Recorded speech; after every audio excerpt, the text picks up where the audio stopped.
Hi, hello, assalamu alaikum. Welcome back to my channel, Bake with Shinsi. അപ്പോൾ ഇന്ന് ഞാൻ വന്നിട്ടുള്ള വീഡിയോ എന്ന് പറഞ്ഞാൽ ഞാൻ കമൻറ്റ്സ് കണ്ടിട്ടുണ്ടായിരുന്നു. ഞാൻ സെയിൽ ചെയ്യുന്ന ചോക്കോ ട്രഫിളിൻ്റെ റെസിപ്പി ഒന്ന് ഷെയർ ചെയ്യുമെന്ന് ചോദിച്ചിട്ട്. അപ്പോൾ ഈ ചോക്കോ ട്രഫിൾ തന്നെ ഒരുപാട് വെറൈറ്റീസ് ഉണ്ട്. അതിൽ സിമ്പിളായിട്ട് നമുക്ക് ഉണ്ടാക്കാൻ പറ്റുന്ന ഒരു വേ അതിൻ്റെ ഡീറ്റെയിൽ ആയിട്ട് ഞാൻ ഈ വീഡിയോയിൽ ഷെയർ ചെയ്യുന്നുണ്ട്. പിന്നെ എനിക്ക് തോന്നുന്നു എൻ്റെ കോഴ്സിനെ കുറിച്ച് പലർക്കും കൺഫ്യൂഷൻസ് ഉണ്ട് എന്ന് ഞാൻ ക്ലിയർ ചെയ്തുതരാം. ഞാൻ +2 കഴിഞ്ഞിട്ട് ഡയറക്റ്റ് ചേർന്നതാണ് ഈ ഒരു കോഴ്സിന്. Wayanad oriental college of hotel management എന്ന് പറഞ്ഞിട്ട് അലോട്ട്മെൻറ്റിൽ തന്നെ ഈ ഒരു കോഴ്സിന് ചേർന്നതാണ്. അപ്പോൾ ഡയറക്റ്റാണ്, അതിൻ്റെ ഇടയിലൊന്നും ചെയ്യാനൊന്നുമില്ല, നമ്മൾ ഡയറക്റ്റ് അങ്ങനെ ചേർന്നിട്ടുള്ളതാണ്. അപ്പോൾ ടോട്ടൽ എന്താ പറയുക, കുക്കിംഗ് റിലേറ്റഡ് ആയിട്ടുള്ളൊരു കോഴ്സാണ് BSc hotel management and culinary arts എന്ന് പറഞ്ഞിട്ട്. അപ്പോൾ എന്തായാലും ഇതിനെക്കുറിച്ച് എന്തെങ്കിലും കാര്യങ്ങളൊക്കെ ചോദിക്കുകയാണെങ്കിൽ ചോദിക്കുക. അപ്പോൾ എന്തായാലും കേക്കിൻ്റെ ഡീറ്റെയിൽ ആയിട്ടുള്ള വിശേഷങ്ങളൊക്കെ ഞാൻ വീഡിയോയിൽ ഷെയർ ചെയ്യും. അപ്പോൾ ആദ്യം തന്നെ എല്ലാ കേക്കിനും ചെയ്യുന്ന പോലെ തന്നെ എല്ലാ ഡ്രൈ ഇൻഗ്രീഡിയൻസും കൂടെ ഒന്ന് അരിച്ചെടുക്കണം. അപ്പോൾ 3 തവണയെങ്കിലും അങ്ങനെ ചെയ്യാൻ മറക്കരുത്, അതിന് ഏതൊരു കേക്കാണെങ്കിലും. അപ്പോൾ ചോക്കോ ട്രഫിൾ ഉണ്ടാക്കാനായിട്ടുള്ള ഏറ്റവും സിമ്പിളായിട്ടുള്ള ഒരു ബേസിക് വേ ആണ് ഞാൻ അവിടെ കാണിക്കുന്നത്. അപ്പോൾ എന്തായാലും എടുത്തു വെച്ചിട്ടുള്ള ആ ഒരു ഡ്രൈ ഇൻഗ്രീഡിയൻസ് എല്ലാം തന്നെ ഒന്ന് സീവ് ചെയ്തെടുക്കുക. ഞാനിവിടെ ഒരു ബട്ടർ പേപ്പറിലേക്കാണ് ഇത് സീവ് ചെയ്തെടുക്കുന്നത്.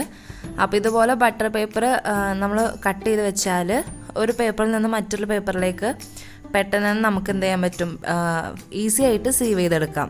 അപ്പോൾ ഇതുപോലെയുള്ള ബാക്കി വരുന്നത് മാറ്റി വെച്ചിട്ട് ഞാൻ നേരത്തെ കട്ട് ചെയ്ത് വെച്ചിട്ടുള്ള ബട്ടർ പേപ്പർ വെച്ചിട്ട് അതിലേക്ക് ആദ്യം തരിച്ച് വെച്ചിട്ടുള്ള മിക്സ് ചേർത്ത് കൊടുത്തിട്ട് വീണ്ടും തരിച്ചെടുക്കുക. ഇങ്ങനെ ഒരു 3 തവണയെങ്കിലും ചെയ്യുമ്പോഴാണ് എപ്പോഴും പറയുന്ന പോലെ തന്നെ ആ കേക്കിൻ്റെ സോഫ്റ്റ്നെസ്സും കാര്യങ്ങളൊക്കെ വരുന്നത്.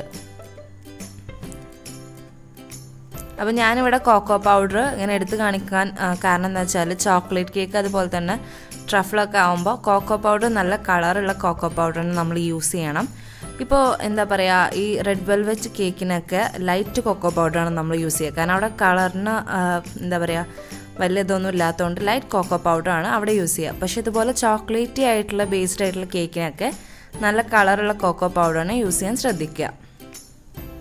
അപ്പോൾ എന്തായാലും ഞാനിതോടെ എല്ലാം സീവ് ചെയ്ത് വെച്ചു. ഇനി ഇത് മാറ്റി വെച്ചിട്ട് ഒരു ഡ്രൈ ആയ ബൗളിലേക്ക്, അപ്പോൾ വിപ്പിംഗ് ക്രീം ആണെങ്കിലും അതുപോലെ തന്നെ ഇതുപോലെ എഗ്ഗ് ബീറ്റ് ചെയ്യാനാണെങ്കിലും ഡ്രൈ ആയിട്ടുള്ളൊരു ബൗൾ തന്നെ എടുക്കുക. എന്നിട്ട് 2 മീഡിയം സൈസുള്ള എഗ്ഗാണ് ഞാൻ എടുത്തിട്ടുള്ളത്. അതിൻ്റെ വൈറ്റ് പോർഷനൊക്കെ മാറ്റി വെച്ചിട്ട് ഇതുപോലെ ബീറ്റ് ചെയ്തെടുക്കുക. നന്നായിട്ട് ഇതുപോലെ ബീറ്റ് ആയി കഴിഞ്ഞാൽ നമ്മൾ നേരത്തെ എടുത്ത് വെച്ചിട്ടുള്ള യോക്ക് ഉണ്ടല്ലോ, അതിലേക്ക് ആ ഒരു വാനില എസൻസ് കൂടെ മിക്സ് ചെയ്തിട്ട് ഈ ഒരു ബാറ്ററിലേക്ക് മിക്സ് ചെയ്ത് കൊടുക്കുക. എന്നിട്ട് വീണ്ടും തന്നെ ബീറ്റ് ചെയ്തെടുക്കുക. അപ്പോൾ ഇത് നന്നായിട്ട് ബീറ്റ് ആയിട്ടുണ്ട്.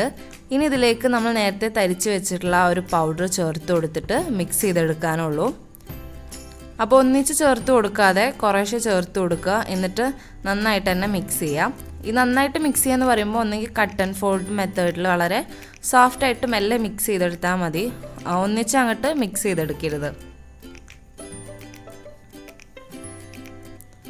അപ്പോൾ ഞാനിവിടെ എല്ലാം ചേർത്ത് കൊടുത്തു. അപ്പോൾ കുറച്ച് കട്ടിയായി തോന്നും ബാറ്റർ. ഇനി ബാക്കി എല്ലാം അതും കൂടെ ചേർക്കുമ്പോൾ എല്ലാം സെറ്റായി തന്നെ വരും. പിന്നെ ഞാൻ എല്ലാം ഇട്ട് ചേർത്തതിന് ശേഷമാണ് ഓയിലും അതുപോലെ തന്നെ ആ ഒരു കോഫിൻ്റെ മിക്സും കൂടെ ചേർത്ത് കൊടുത്തിട്ടുള്ളത്. ഈ ഒരു കോഫിൻ്റെ മിക്സ് ചേർത്ത് കൊടുക്കുമ്പോൾ തന്നെ നമ്മുടെ ബാറ്റർ നല്ല പോലെ തന്നെ സെറ്റായി വരും. പിന്നെ ഈ കോക്കോ പൗഡറും അതുപോലെ തന്നെ ഈ ഒരു കോഫിൻ്റെ മിക്സും വരുമ്പോൾ നല്ലൊരു ഫ്ലേവറും റിച്ച്നെസ്സും അതിന് കിട്ടും. അപ്പോൾ എന്തായാലും ഇത് സെറ്റ് ചെയ്യാൻ വേണ്ടിയിട്ട് ഒരു മോൾഡ് നമുക്ക് സെറ്റ് ചെയ്തെടുക്കാം. അപ്പോൾ ഈ ഒരു മോൾഡിലേക്ക് ഞാൻ എന്താ ചെയ്തതെന്ന് വെച്ചാൽ ഓയിൽ ബ്രഷ് ചെയ്തിട്ട് ബട്ടർ പേപ്പർ കട്ട് ചെയ്തിട്ട് വെച്ച് കൊടുത്തു. അതിൻ്റെ മുകളിലായിട്ടും ഓയിൽ വെച്ച് തന്നെ സ്പ്രെഡ് ചെയ്ത് കൊടുത്തിട്ടുണ്ട്.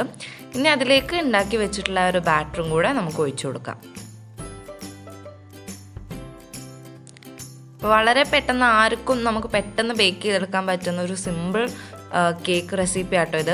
അപ്പോൾ എന്തായാലും ഓവനിൽ വെക്കുന്നതിന് മുന്നേ ആയിട്ട് ഇത് ടാപ്പ് ചെയ്യാൻ മറക്കരുത്. അങ്ങനെ ടാപ്പ് ചെയ്ത് ഒരു 180 ഡിഗ്രിയിൽ 10 മിനിറ്റ് പ്രീ ഹീറ്റ് ചെയ്തതിന് ശേഷം പിന്നെ 180 ഡിഗ്രിയിൽ തന്നെ ഒരു 20 to 25 മിനിറ്റ്സ് ബേക്ക് ചെയ്തെടുത്താൽ കേക്ക് അതുപോലെ നല്ല സോഫ്റ്റായിട്ട് തന്നെ കിട്ടുന്നതാണ്.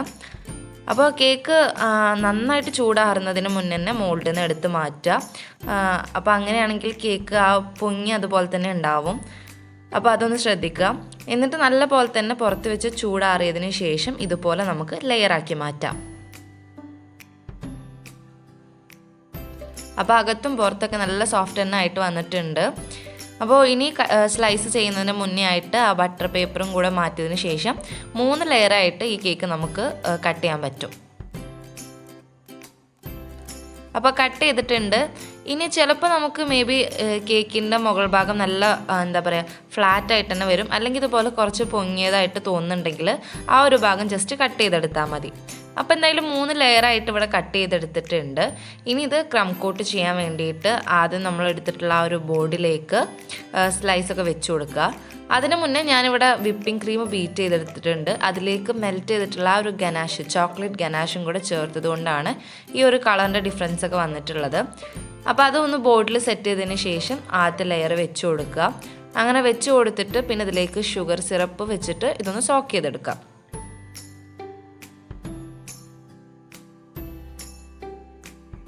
സോക്ക് ചെയ്തതിന് ശേഷം നേരത്തെ ബീറ്റ് ചെയ്തിട്ടുള്ള വിപ്പിംഗ് ക്രീമും അതുപോലെ തന്നെ എടുത്തു വെച്ചിട്ടുള്ള ഗനാഷും കൂടെ ചേർത്ത് കൊടുത്തിട്ട് ലെയർ കംപ്ലീറ്റ് ചെയ്യാം. ഇനിയിപ്പോൾ നട്ട്സ് അതുപോലത്തെ കാര്യങ്ങളൊക്കെ വേണമെങ്കിൽ ചോക്കോ ചിപ്സ് ഒക്കെ വേണമെങ്കിൽ നമുക്ക് ആഡ് ചെയ്ത് കൊടുക്കാം. അപ്പോൾ ഞാൻ ഒന്നും ചെയ്തിട്ടില്ല എന്നുള്ളൂ.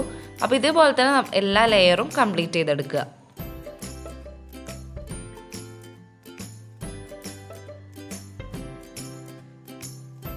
അപ്പോൾ സെക്കൻഡ് ലെയറും ചെയ്ത് കഴിഞ്ഞാൽ മുകളിലത്തെ ആ ലെയറും കൂടെ വെച്ചതിന് ശേഷം പിന്നെ ഷുഗർ സിറപ്പ് വെച്ച് സോക്ക് ചെയ്യുക. പിന്നെ ജസ്റ്റ് ഇതൊന്ന് ക്രം കോട്ട് ചെയ്തെടുക്കുക. അപ്പോൾ ക്രം കോട്ട് ചെയ്തിട്ട് ഒരു 10-20 മിനിറ്റ് വെച്ചാൽ അത്രയും നല്ലതാണ്. ആ ഒരു കേക്കിൻ്റെ സോഫ്റ്റ്നെസ് അതുപോലെ തന്നെ ടേസ്റ്റ് എല്ലാം റിച്ച്നെസ് ഒക്കെ നല്ല പോലെ തന്നെ കൂടുന്നതാണ്. അപ്പോൾ അങ്ങനെ ചെയ്ത് കഴിഞ്ഞാൽ പിന്നെ അത് ഫുള്ളായിട്ട് തന്നെ ഒന്ന് കോട്ട് ചെയ്തെടുക്കുക. അപ്പോൾ ഇത്രയേ ഉള്ളൂ കേക്കിൻ്റെ കാര്യങ്ങൾ. പിന്നെ ഡിസൈനും ഡെക്കറേഷനും എല്ലാം നമ്മുടെ ഇഷ്ടത്തിനനുസരിച്ചിട്ടാണ്. ഞാൻ ചെയ്തിട്ടുള്ളത് ഉണ്ടാക്കി വെച്ചിട്ടുള്ള ഒരു ചോക്ലേറ്റ് ഗനാഷ് വെച്ചിട്ട് സൈഡിലെല്ലാം തന്നെ ഡ്രിപ്പ് ചെയ്തു. പിന്നെ സെൻറ്ററിലും ഇത് അതുപോലെ തന്നെ ചെയ്തെടുത്തിട്ട് ഒരു ടൂത്ത് പിക്ക് വെച്ചിട്ട് ഡിസൈൻ ചെയ്തെടുത്തതാണ്. ഇതതുപോലെ ജസ്റ്റ് ഒരു ലൈൻ വരച്ചു കൊടുത്താൽ തന്നെ നല്ല ഭംഗിയിൽ നമുക്കൊരു ഫ്ലവർ പോലെ അത് കിട്ടുന്നതാണ്. അപ്പോൾ ഇതിൻ്റെ മുകളിൽ ഞാൻ നേരത്തെ പോലെ നട്ട്സിൻ്റെ പറഞ്ഞ പോലെ തന്നെ ചോക്ലേറ്റ്സ് എല്ലാം നമുക്ക് വെച്ച് ഡെക്കറേറ്റ് ചെയ്തെടുക്കാം. പിന്നെ ഞാൻ നല്ലൊരു ഫ്ലവറിൻ്റെ നോസിൽ വെച്ചിട്ട് സൈഡിലും മുകളിലൊക്കെ ആയിട്ട് ആ ഒരു ഫ്ലവറും കൂടെ വെച്ച് കൊടുക്കുന്നുണ്ട്.